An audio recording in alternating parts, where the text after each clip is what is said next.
mysterious.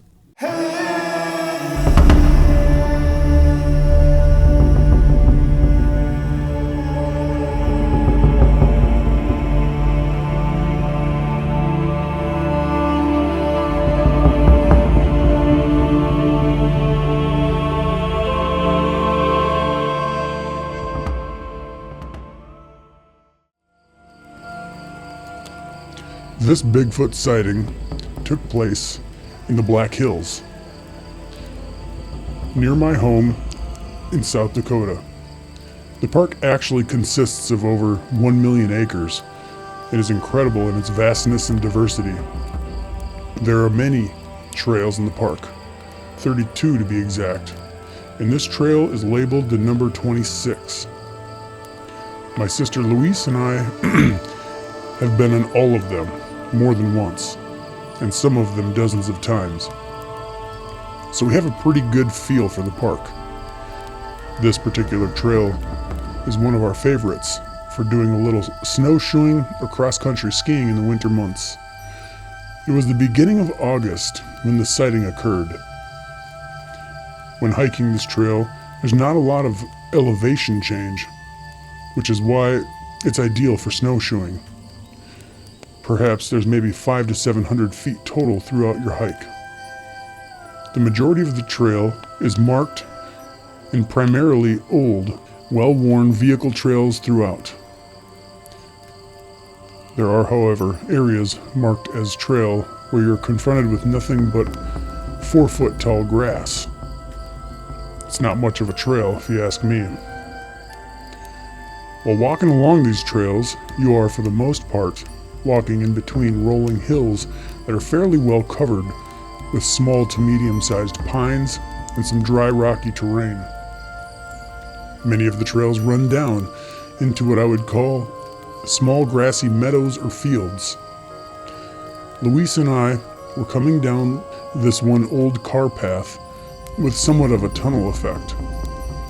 We were flanked on both sides by 100-foot tall hills and pine trees, with our view ahead of us being a fairly dense grouping of pines and some tall grass. We were maybe a quarter of a mile away from the grassy area that I just described, and the view to both sides was obscured by the hills. It was from that left side of this grassy field that a huge Bigfoot came walking out into the field of tall grass, moving straight across our field of vision, until it was concealed once again by the hill on our right side. As soon as we had seen it, the two of us froze in our tracks as we watched it walk across the field. This grass, by the way, was in fact the 4-foot tall grass which I spoke of earlier. As the creature was walking through it, the grass was basically level with its upper thigh area. The creature was maybe 500 yards in front of us when we saw it walking, and seemed to be completely unaware of our presence up the trail. After it had gone by, we waited for maybe 10 minutes and slowly proceeded to where we had seen it. When we made it over to the field, we were pretty frightened to be standing where this thing had just been. It was then that Louise pointed her finger in the distance and said, "Look, there it goes up on that hillside." She was pointing towards a somewhat barren slope, maybe 1,500 yards away, where we could see its dark body lumbering along. As we stood on the road, which parted the middle of the tall grass, we could see that it had come down one hill to our left and moved straight away across the field to our north. The tall grass was parted where it had traveled. The two of us stood there dumbfounded by what we had just seen. There are quite a few streams and water sources in the park, and many different small animals can be seen scurrying around as you hike the trails. But when you see something of this size, you can't help thinking, what is it doing out here and where is it going? It was a total shock to our senses.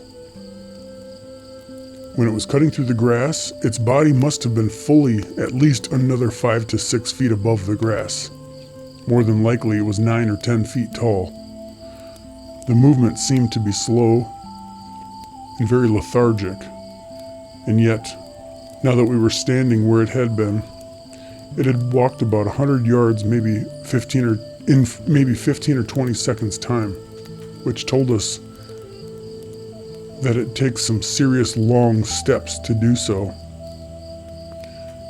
In the bright sunlight, its fur was most definitely an auburn color, because the red highlights were reflecting brightly in the sunlight. The fur was glistening, and it actually appeared very clean and almost groomed. From the view we had, which was the side of the Bigfoot, its head is somewhat below its shoulders and leaning slightly forward. Its upper shoulder muscles were behind the base of its head. As we watched it walk, the arms swung in a very slow and deliberate pendulum-like movement that appeared almost synchronized with each step. This made the animal look almost mechanical or robotic in nature. I guess that we were more shocked than frightened when we saw it, having spent so many days and hours in this wilderness through the years. Most of our friends couldn't believe it as the word began to spread about what we had experienced that day in 2006. But now that we know they're here, it's eyes wide open with every time we enter the forest from here on out.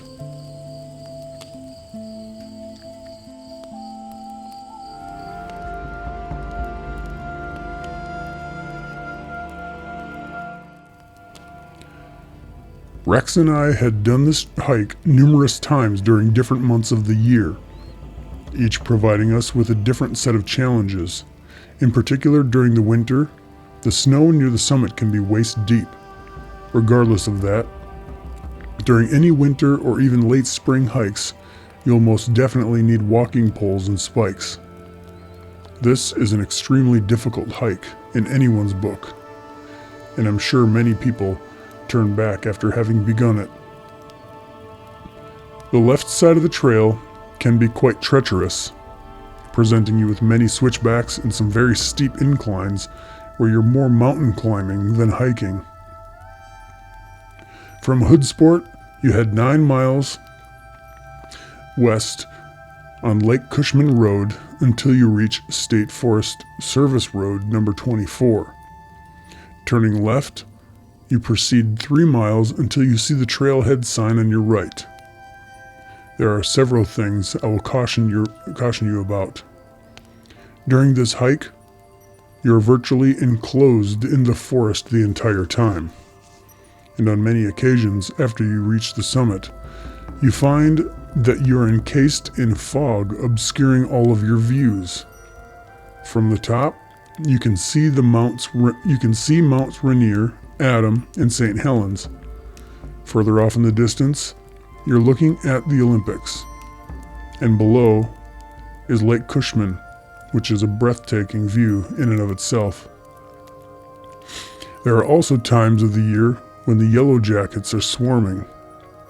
There are so many of them that you can loudly hear them as you're approaching, and they will attack you. Now that I've thoroughly discouraged you, let me say that when things and conditions go right, this hike is one for the books. Well worth the effort.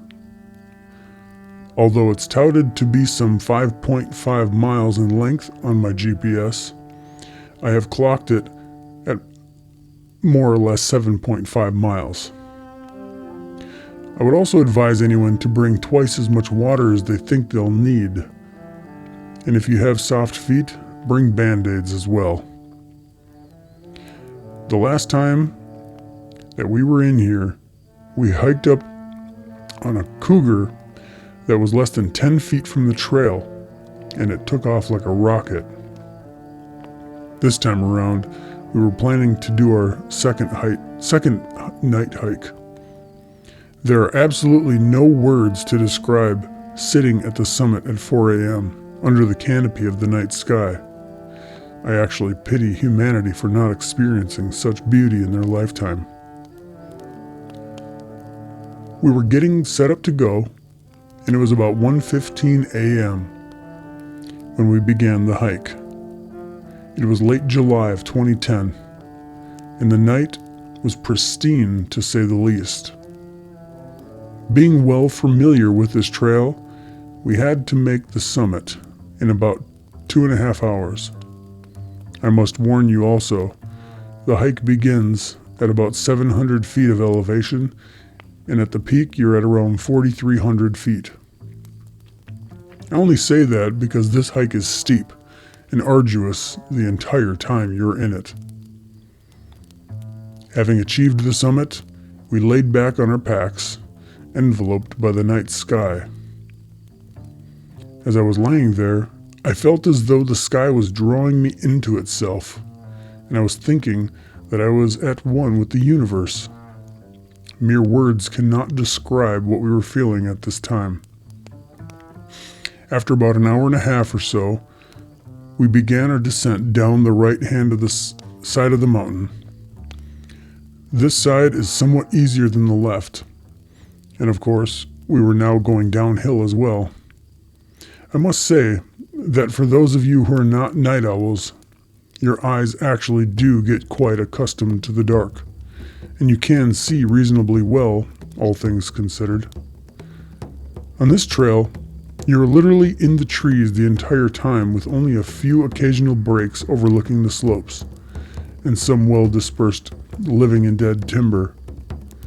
It was during one of those breaks that I was certain I had seen something large and dark move quickly across a small clearing on the slope. The area it had moved across was maybe 30 or 40 feet away, tops, and it was very tall and large. We conversed briefly, kicking around as to what it could have been, and continued our hike. A few minutes later, both of us heard what was clearly some rocks and debris tumbling down the same slope to our right. Now, understand me, please. When you are in these conditions hiking in the dark, your senses are most certainly heightened, and we began to feel like we were being stalked or watched, and we were far from reaching the bottom. The difficulty became keeping our focus on the trail and footing in the dark while still being acutely aware that something was definitely flanking our movements on the slope. We kept walking, all the while still hearing noises which were becoming increasingly unnerving to the two of us. At this point in time, we were not keeping silent. We were actually shouting things like, "Go away!" and trying to scare off whatever this was. We had just passed through a switchback that opens up into about 150-foot somewhat straight run of trail ahead of us when we both came to a sudden halt. Ahead of us, maybe 75 feet away, was a glaring pair of bright red eyes peering directly at us in the darkness. These eyes were set very widely apart and were more than 10 feet from the ground. In the moment, I felt that they were almost having a hypnotic effect on me, but I tried to focus on the rest of the image that was before us. Even in the darkness, I could make out a clear outline of something of enormous stature that was rocking from side to side. As we were standing there, looking at these eyes, Billy was standing slightly behind me on the trail. He bent down to grab a large rock and hurled it at this thing, hitting it squarely as he shouted, "Get the hell out of here!" Well, when I tell you that all hell broke loose, that would be an understatement. This thing let out a screaming roar that words can't describe. I thought it would knock us down, and it was deafening to our ears. The two of us turned simultaneously to run back up the trail. I don't think we were 30 feet into our retreat when I heard Rex let out a scream.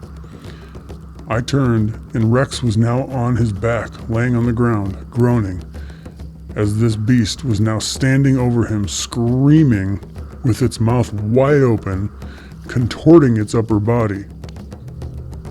I was now maybe 10 feet away from an enormous, roaring Bigfoot standing over my best friend. In the heat of the moment, I guess I did what anyone would have done. I took one of my walking sticks, which were nothing more than a winter ski pole, and flung it at the beast, sidearm like a whirling sword. God was with us that day, because it hit him squarely in the face. I believe it hit him in the right eye. I say that because the beast immediately put both of its hands to its face and started screaming, staggering around on the trail. I now had Rex on the ground reeling in pain, and the Bigfoot staggering around screaming. I don't think it was 10 seconds later that the Bigfoot, while holding its hands to its face, lost its footing on the edge of the trail and fell to the side, tumbling down the slope. I knew I had to move quickly, so I ran to Rex. As I tried to grab him, he said that his shoulder was broken. He couldn't move his arm, and he was in obvious pain. I told him, "Brother, you gotta get up or this thing will kill us. We have to get out now." I pulled his pack off, we got him to his feet, and we started moving downward. Rex was writhing in pain, but he was moving, and this Bigfoot was screaming and howling on the side of the slope behind us. I think a combination of adrenaline and fear had taken over Rex because he was now moving quickly with my help. For some 15 minutes, we could still hear this beast groaning and screaming behind us. In the moment, I could only think about David slaying Goliath in the biblical narrative with a one smooth stone. Eventually, the sounds of the beast were gone, and we covered a considerable distance. We reached a point where we could see that the sun was beginning to rise, and all I could think of was that we were now safe. It's funny now, but in my mind, I actually thought of Dracula not being able to stand sunlight, and I was thinking the same about this Bigfoot thing. All that Billy has been telling you is exactly as it happened. We were now nearing a trailhead and the safety of our vehicle. When we finally got to the car, another vehicle was pulling over to begin the day's hike. When they saw us in the condition I was in, they asked us what happened. I needed medical attention, so we wasted no time. We told them that we had been attacked by a Bigfoot and that he was still up there somewhere, and that we had hit him in the eye with a ski pole and ran. Their jaws dropped so far they hit the ground. We jumped in the car and took off. We could see them do the same. When we made it to the hospital, the doctor asked us what happened, and you can imagine what that led to. After some x-rays were taken, we found that Rex had a fractured clavicle, which, although was quite painful, was not as bad as it could have been. After a sling was applied, he was feeling a lot better.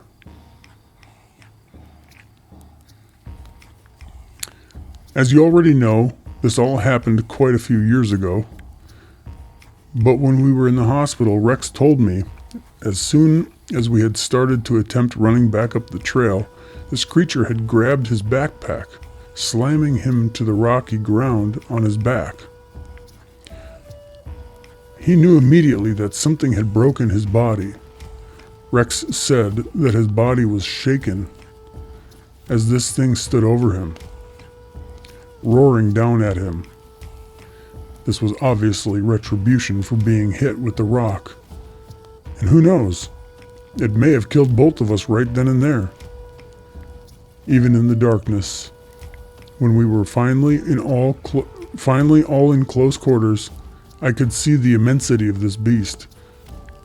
I thought I would collapse from fear alone right there on the spot. But something welled up within me, and I hurled the ski pole. I guess it was an all or nothing at all fight or flight response. And to be honest with you, I believe there was some divine intervention working for me in that ski pole's fight that night. Because I firmly believe the pointed end went right into its eye. The way this thing was staggering and screaming, falling off to the side of the slope, he had to have had his eye knocked out. When I was on the ground and I looked up, seeing this thing leaning over me, I cannot tell you how frightened I was. Billy saved our lives. If it wasn't for his quick thinking and reaction, I believe it would have killed us or maimed us both. I was 15 feet away from it when I let the ski pole fly, and it had to be 12 feet tall and as wide as a barn door. The sound of its roar actually made the skin on my face vibrate. It had to have weighed well over 1,000 pounds or more, and that may well be an understatement. We have never gone back there again and wonder every day about those who do.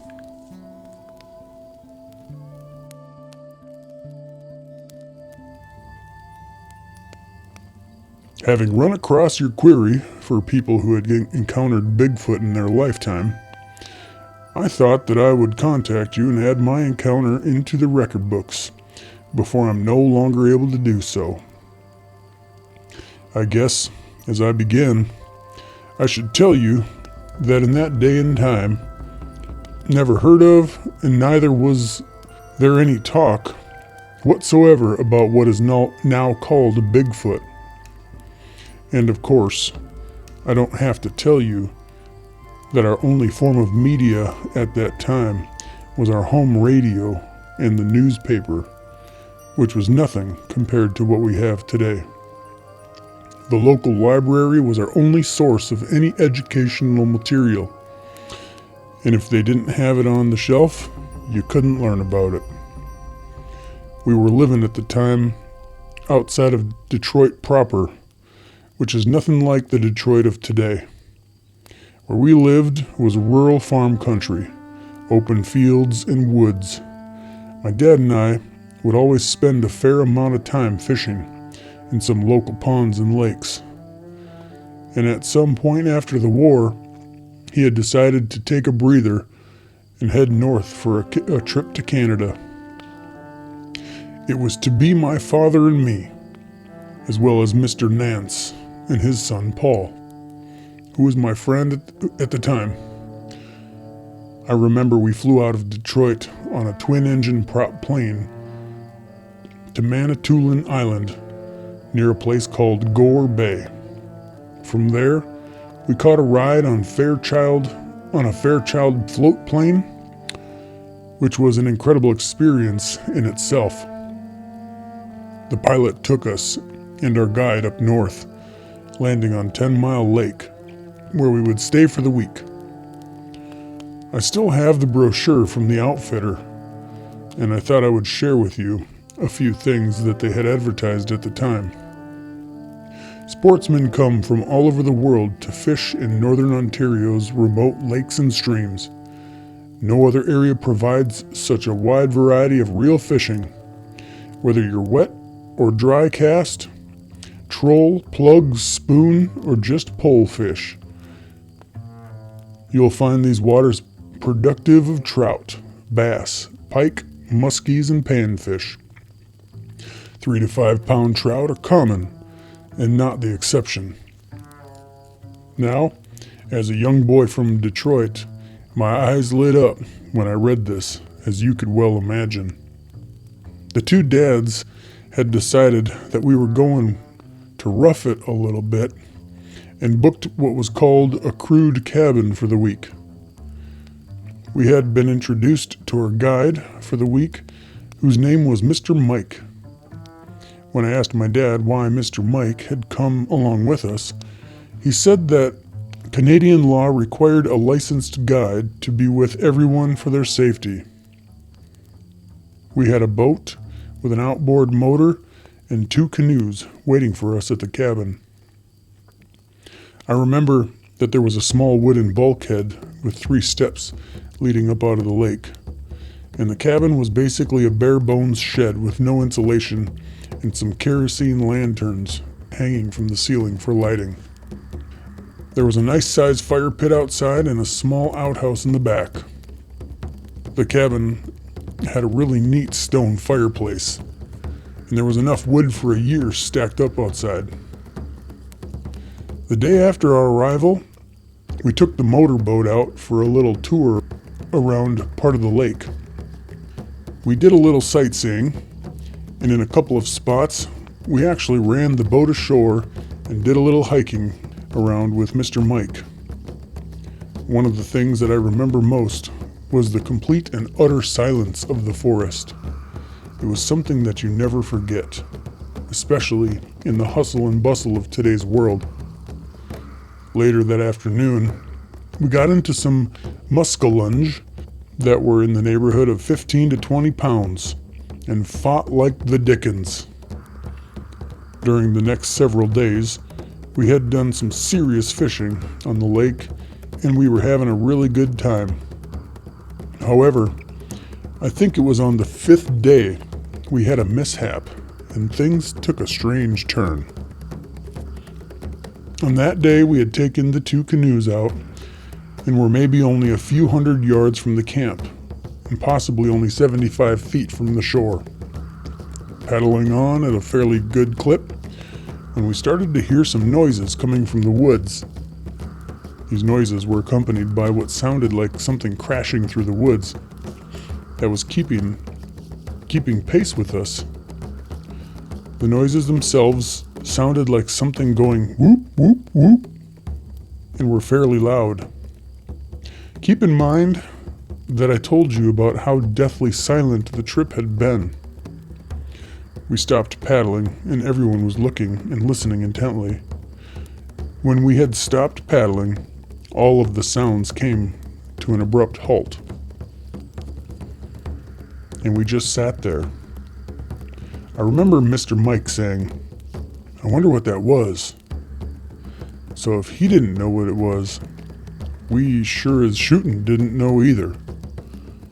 We then all began to paddle again, and the noises started up as quickly as they had stopped. It was then that a large splash happened right next to our canoe, causing my dad to jump, flipping the canoe. All of our gear was now in the lake, and so were we. Mr. Mike came to our aid in the other canoe, and we gradually held one canoe and moved toward the lake's edge where we could empty it out and get organized again. The only thing was that we were now heading towards all of the noises we had been hearing while paddling. I have to tell you now that I was quite frightened at the time, being in the water, which was quite cold, and heading towards the shoreline, which was nothing more than solid, dense brush. When we made it to the edge, it wasn't that shallow. It was still maybe 3 feet deep, and we were confronted with the most impenetrable brush. Nevertheless, we fought our way out of the water, righting the canoe and getting back in. We were already pretty damn cold and had to make it back to the cabin pronto. As we were paddling away from the shore, we saw floating in the water a small section of log, which we now realized was what had made the huge splash. And yet none of us had seen it hit the water. I vividly remember the adults saying to each other, "Where did this come from?"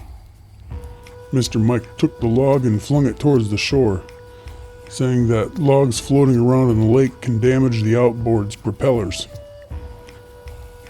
I don't think it was 30 seconds after Mr. Mike had thrown the log toward the shore that the woods where we had just been, flipping our canoe erupted with these whooping sounds, and chunks of wood started flying out of the canopy, splashing all around us in our canoes. We all started paddling violently to get away from the shore at this bombardment. It sounded like there were an army of whooping creatures going crazy in the trees, and we could see nothing. We must have paddled several hundred feet away, and these logs were still being thrown into the water. It reminded me of an Indian war party from an old western. We then started to change direction, making our way back to the cabin in what we believed to be safety.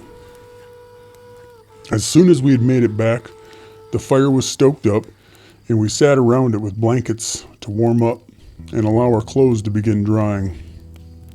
That afternoon and evening, we were sitting around and talking about what had transpired on the lake. And we could tell Mr. Mike was deeply troubled by the events. I can say it now that I think everyone was glad that tomorrow was our last day. But our trouble wasn't over, because what happened that night was terrifying. I'm going to take a quick pause here for a second before we get real deep into it. As I said at the beginning of this video, I would greatly appreciate if everybody listening would hit that subscribe button for me. Let's get back into it. We were all asleep when suddenly the cabin was being pelted with what sounded like rocks hitting the roof and sides. And then the screaming and roaring started. It sounded like we were being attacked by the hounds from hell. It was then that one side of the cabin started to flex, and I thought it would come crumbling down at any moment. Mr. Mike pulled out his revolver and told us all to stand on one side as he fired 6 rounds randomly through the side of the cabin in succession, after which he quickly reloaded and commenced to do the same again. After the salvos had ended, we could hear that the screaming was retreating away from the cabin, and nothing was pushing in on the wall anymore. For the rest of the night, not another thing was heard or done in or near the cabin. I don't think that I need to tell you, we didn't so much as close an eye for the rest of the night. The following day, the float plane had arrived right on time, and we couldn't wait to load it up to get the heck out of there. On the flight back, which was quite noisy, Mr. Mike and my dad were shouting back and forth about what he thought had attacked us so violently. Mr. Mike said he had no idea and had never experienced or heard of such a thing in all his years being a guide. It wasn't until many years later, after having heard about Bigfoot, that it became my opinion we had been attacked by them. Some of the pieces of wood that were being hurled at us on the lake had to have been thrown a couple 100 feet and weighed 10 or 20 pounds. No band of rogue unknown Indians could have done such a thing, and no human was capable of screaming with the force and volume that we heard that night when the cabin was under siege.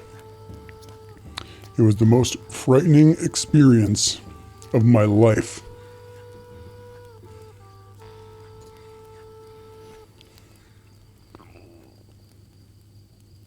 Now, before we jump into our next Bigfoot encounter, I have a question for you regarding this channel we got here.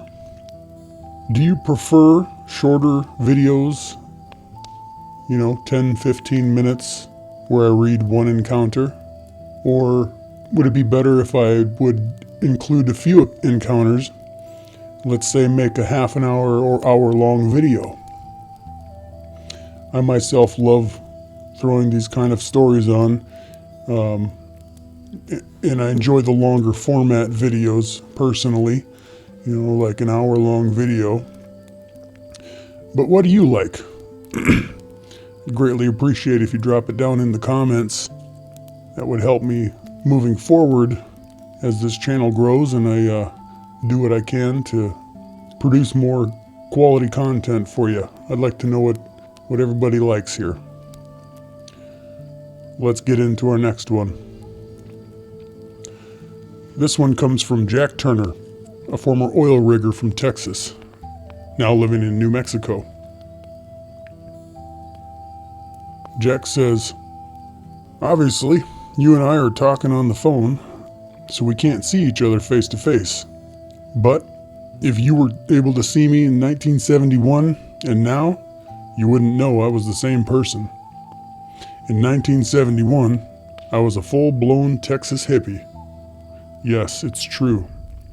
The Southland had its hippies too, and I was one of them. My cronies and I used to spend a fair amount of time getting all stoned and wandering around the Big Thicket, as it's known in Texas. At one point in time, this area was sprawling over some 3.25 million acres of southern Texas. Today, a society known as the Big Thicket National Preserve.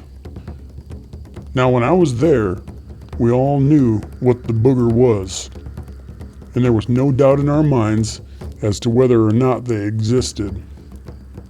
We knew they did, and that it was only a matter of time if you were a hunter or woodsman before you would have proof enough for yourself.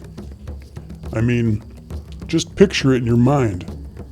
These critters were living here when there was 3 million plus acres of raw, untainted habitat.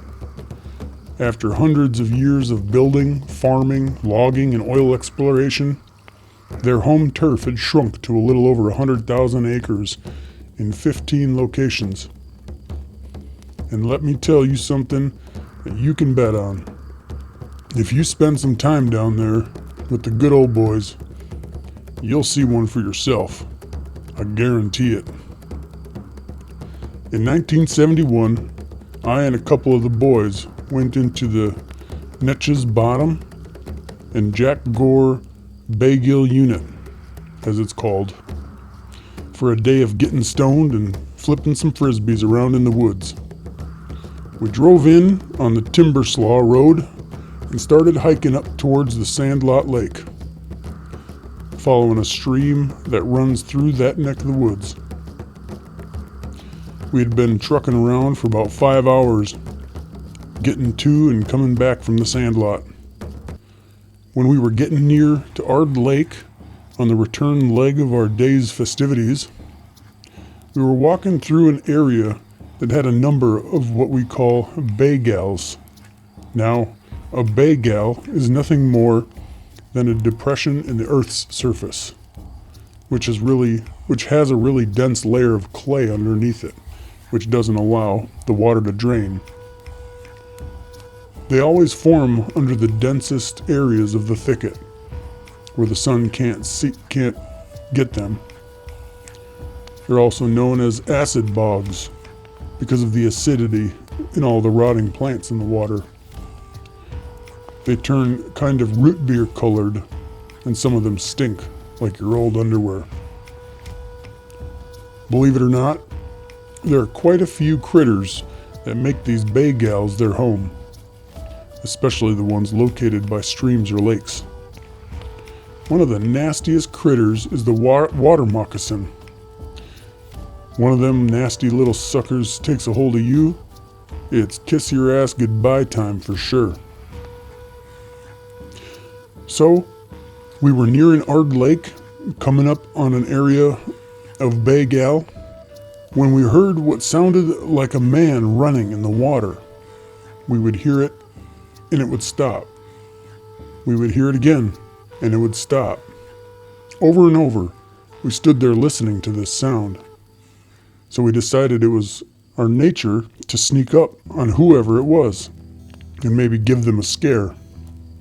Well, there we were, the 6 of us, stalking through the trees like some jungle fighters heading toward the sound, doing our damn best to remain out of sight. We were moving from tree to tree and hiding behind any bush we could find as we snuck up on this noise. As we got close to this bay gal, we were all now looking out over this swamp. All of a sudden, from out behind this big-ass cypress comes this huge booger stomping across the water. We all looked at each other like, oh my God in heaven. And then we looked back at the booger. I don't think that it was but a minute or so later when this booger slammed its foot down into the water, reached down, and pulled up a water moccasin. To me, it actually looked like the bastard bit him, and he just grabbed it and started chomping on it.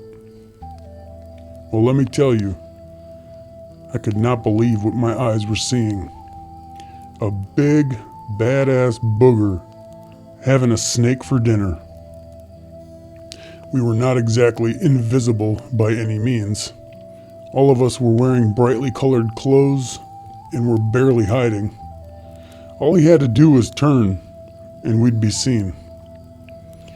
He was standing there, eating, when one of the boys who was squatting behind a bush moved to stand up and made a crunching sound. Well, this booger snapped his torso in our direction and let out the meanest, nastiest growl your ears could ever hear. He turned and ran out of the bay gal and into the woods so fast that we almost couldn't keep our eyes on him. When we saw him in the water, I would say that it was only maybe a foot or so deep, and the critter was at least 8 feet above the water.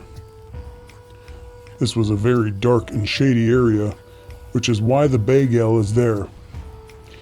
And all I can say is that he was dark in color, similar to the way a black bear looks.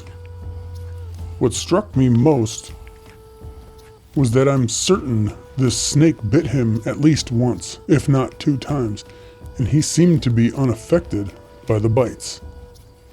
I often wondered how they could walk around in rattlesnake country and the like, through the fields and grasses, and survive with no protection.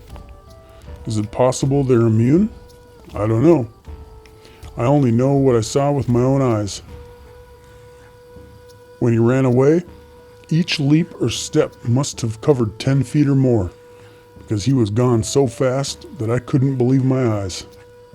He was moving through the trees like a giant halfback running downfield with the ball.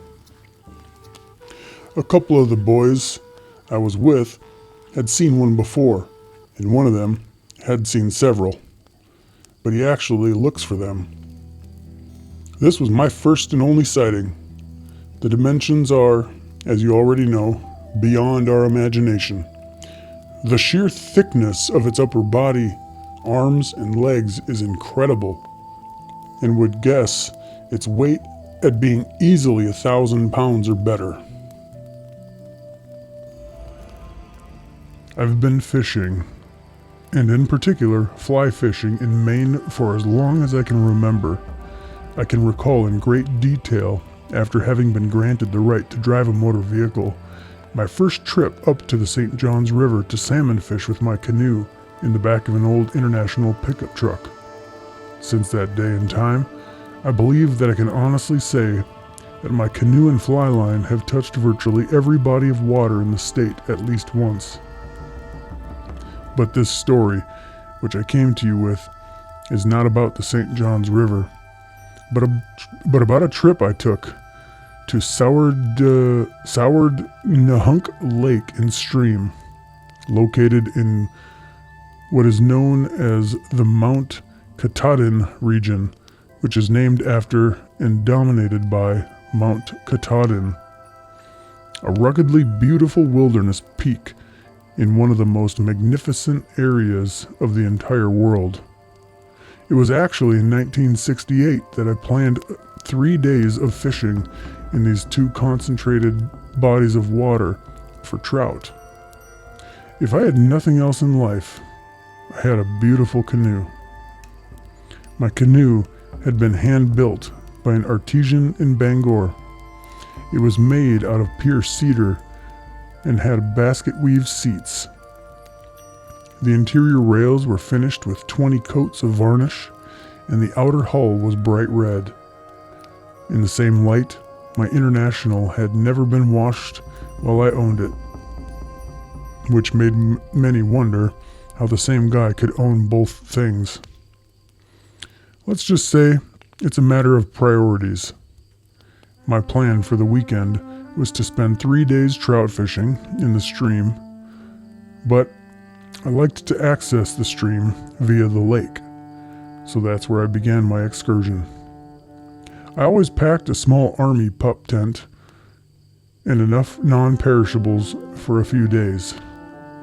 The water was quite good, directly from the streams at the time. So the only thing that was left to do was catch trout and eat them at the campfire. When you enter this stream, there are a fair amount of areas where you must portage to the next viable spot for canoeing. But my habit was to locate good pools, after which I would put the boat on land and fish from a nice flat rock. For the most part, the stream looks the same throughout. It was the cusp of fall, and the leaves were just starting to turn. The trees were all tight to the stream's edge, and here and there one could find a clearing well suited for camping. Over some 3 hours, I'd landed several nice fish and had them lying on the bank on top of a flat stone. I was resting while smoking my pipe, enjoying the sounds of nature while sitting on a small boulder in the stream. I'd finished my bowl, and tapping it clean, I began to cast my streamer back into the pool. It wasn't long before I had another nice brook trout on the fly and had landed it. As I turned to walk out of the stream, with nothing in mind other than to place the fish with the others, I suddenly noticed that my other fish were gone. Now I must tell you that I had on a number of occasions experienced a raccoon sneaking out of the brush and taking a fish from the bank. So my immediate thought was that of a raccoon, and possibly more than one, had taken my catch. So this time I put my catch in a canvas pouch behind me. It was getting late, so I made a fire. And that night, I ate 1 fish instead of 4, thanks to the raccoons. In the morning, I slid the canoe back into the stream and paddled just a little further down and ran across yet another beautiful pool. Now, just so you understand, this trip was not about exercise. It was all about relaxation and getting away. So I really didn't care if I paddled a yard or a mile. In fact, I was actually going to stay right where I was. At any rate, I was now at this second pool, which looked quite promising.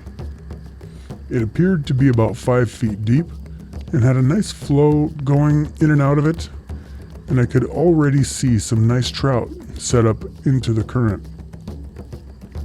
On my first drift over the ripples, I had a 3-pounder on the line and landed him. As was always my habit, I once again set the fish on a dry rock near the stream's edge and continued fishing. Like clockwork, I had soon landed several fish and was once again lighting a bowl of tobacco. The funny thing was that day, I was thinking about the raccoons from yesterday, and I was only a few hundred yards away from where I had been doing the very same thing the day before. As I was enjoying the bowl, I was sitting in a way where I could just see the fish out of the corner of my eye on the rock. I really wanted to catch the little rascals in the act, if they were going to return today. I must have been sitting there for 10 minutes or so, puffing away, and I had kind of forgotten already that I wanted to watch the fish when I heard a slight rustling in the bushes. After which, my peripheral vision was now fully committed to watching the fish on the rock. As I told you before, the brush by the stream was obviously well watered and growing quite thick. But having never entered it, I did not know what was on the other side. There could have been a horse trail. You never know. So I sat watching and waiting for the raccoons to make their move on the fish. It was moments later that an arm of immense proportions, with a black leathery hand equal in size, stretched out of the brush, reaching some 5 or more feet, and with one clean grasp, hauled all of the fish from the rock back into the brush. I knew in an instant that it was not a bear, and I was now in fear of what this arm and hand was connected to. And it was less than 20 feet from me, obscured by the bushes. Whatever it was attached to must have been laying down, because the arm had come out, extended, being maybe only a foot off the ground. I actually stood up quite slowly and walked away from the bank into the stream, not wanting to startle whatever it was and let it know that it had been found out. When I tell you that my heart began to race, that is an understatement. I had my tent and gear maybe 40 feet away from where the hand had emerged, and I wasn't too keen on meeting whatever a 5-foot-long, enormous arm and hand belonged to. I think I stood in the stream for almost another hour, not daring to catch and place another fish on the rock. For me, it was decision time, and I had mustered up enough nerve to get back out of the creek and start to quickly break down my camp. My hope was that as sneaky as this thing was, it wouldn't do anything to reveal itself, since it hadn't done so up to this point in time. I packed my canoe, sliding it gently back into the stream, and actually paddled back to the portage through the night, arriving back at the lake in the morning. The only thing that I could add to what I've already told you is that the forearm seemed to be some 8 inches in width, and the fingers of this hand appeared like they were the size of bananas. When I saw the hand, it stretched open like a net and clutched all of the dead fish in one grasp.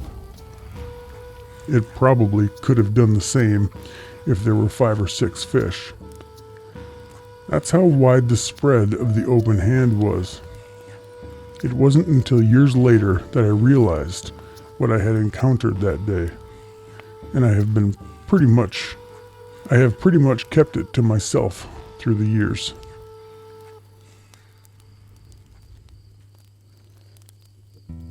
Well, I tell you what, if I were in that situation, all alone, in the wilderness, something like that happens, I'm gonna need a change of underwear. How about yourself? If you had an encounter, anything like that, shoot me an email at cryptidmysterious@gmail.com. I'd love to hear about it. Thanks again, everybody, for watching another video and hanging out with me. Greatly appreciate it. If you haven't already, hit the subscribe button, and I'll see you on the next one. Have a great night.